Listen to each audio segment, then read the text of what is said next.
السلام علیکم دوستوں، ویلکم ٹو دا چینل۔ آج ہم بات کریں گے بادشاہی مسجد کی، جو کہ پاکستان لاہور میں واقع ہے۔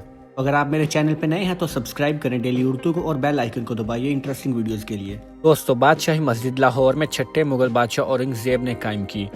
1671 اور 1673 کے درمیان اس کی تعمیر کا کام کیا گیا۔ یہ تعمیر کے وقت دنیا کی سب سے بڑی مسجد تھی۔ آج یہ پاکستان کی دوسری بڑی اور دنیا کی 5ویں بڑی مسجد ہے۔ اورنگزیب کا مسجد کا تعمیراتی منصوبہ ان کے والد شاہ جہان دہلی کی جامع مسجد جیسا ہی ہے، اگرچہ یہ بہت بڑا ہے۔ یہ بطور عیدگاہ بھی کام کرتا ہے۔ اس کا صحن 2,76,000 مربع فٹ پر پھیلا ہوا ہے۔ اس میں 1,00,000 نمازی رہ سکتے ہیں اور 10,000 نمازی مسجد کے اندر رہ سکتے ہیں۔ میناروں کی لمبائی 196 فٹ جو کہ 60 میٹر ہے۔ یہ مسجد مغلوں کے مشہور ترین ڈھانچوں میں سے ایک ہے، لیکن مہاراجہ رنجیت سنگھ کے دور حکومت میں اسے بہت تکلیف پہنچی۔ 1993 میں حکومت پاکستان نے بادشاہی مسجد کو یونیسکو کے عالمی ثقافتی ورثہ سائٹ کے لیے عارضی فہرست میں شامل کیا۔ اس مسجد کو فدائی ہانکوک کی رہنمائی میں 1671 اور 1673 کے درمیان تعمیر کیا گیا تھا، جو ان کے ماسٹر آف آرڈیننس تھے۔ رنجیت سنگھ کی سکھ فوج نے 7 جولائی 1799 کو لاہور کا کنٹرول سنبھال لیا اور بادشاہی مسجد پر قبضہ کر لیا۔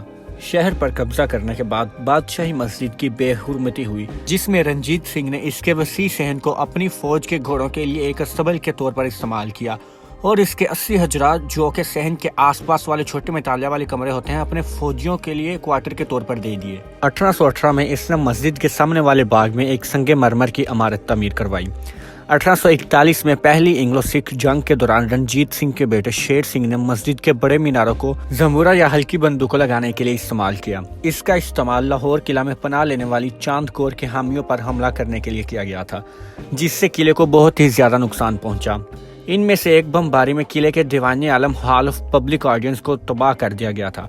اس کے بعد انگریزوں نے اسے دوبارہ تعمیر کیا تھا، لیکن پچھلی حالت میں اسے بالکل بحال نہیں کیا جا سکا۔ اس وقت کے دوران شیر سنگھ کی فوج میں ملازم فرانسیسی افسر ہنری دے لا روچے بادشاہی مسجد کو لاہور قلعہ سے ملانے والی ایک سرنگ کا استعمال کرتے ہوئے عارضی طور پر بندوق بند کرنے کے لیے رکھتا تھا۔ 1870 میں برطانوی راج کے دوران انگریزوں نے مسجد اور اس سے ملحقہ قلعے کو فوجی چوکی کے طور پر استعمال کرنا جاری رکھا۔ اس کے وسیع صحن کے چاروں طرف دیواروں میں بنے ہوئے 80 سیل اصل میں مطالعہ کے کمرے تھے، جنہیں سکھوں کے ذریعے رنجیت سنگھ کے ماتحت فوجی اور فوجی اسٹوروں کو رکھنے کے لیے استعمال کیا جاتا تھا۔ انگریزوں نے انہیں مسمار کر دیا تاکہ انہیں برطانوی مخالف سرگرمیوں کے لیے استعمال ہونے سے بچایا جا سکے۔ مسجد کو بطور فوجی دستہ استعمال کرنے کے خلاف مسلمانوں کی بڑھتی ہوئی ناراضگی کی وجہ سے انگریزوں نے اسے مذہبی عبادت گاہ کے طور پر دوبارہ قائم کرنے کے لیے 1852 میں بادشاہی مسجد اتھارٹی کا قیام عمل میں لایا۔ اس کے بعد بادشاہی مسجد اتھارٹی کی نگرانی میں ٹکڑے ٹکڑے کی مرمت کا کام انجام دیا گیا۔ وسیع پیمانے پر مرمت سن 1939 میں شروع ہوئی، جب پنجاب کے وزیر اعظم سکندر حیات خان نے اس مقصد کے لیے فنڈ جمع کرنے کا کام لیا۔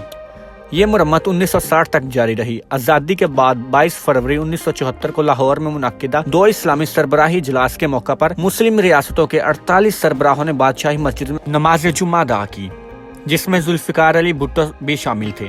نماز کی امامت مسجد کے اس وقت کے خطیب مولانا عبدالقادر آزاد نے کروائی۔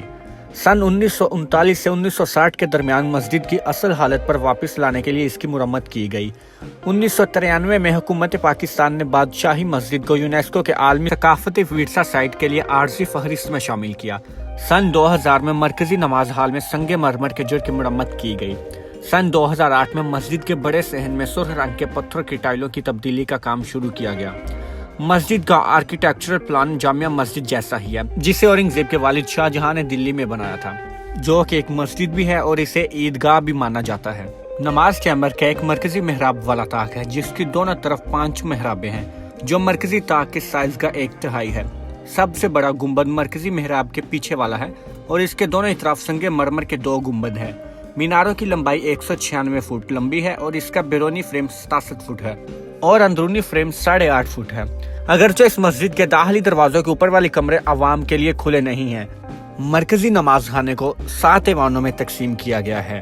مشرق کی چوٹی پر 3 گنبد ہیں، ایک مرکزی اور 2 معمولی، جو مغل فن تعمیر کی ایک عام خصوصیت ہے۔ اور دوستو، اس مسجد کا صحن براؤن سٹون سلیبس سے بنا ہوا ہے۔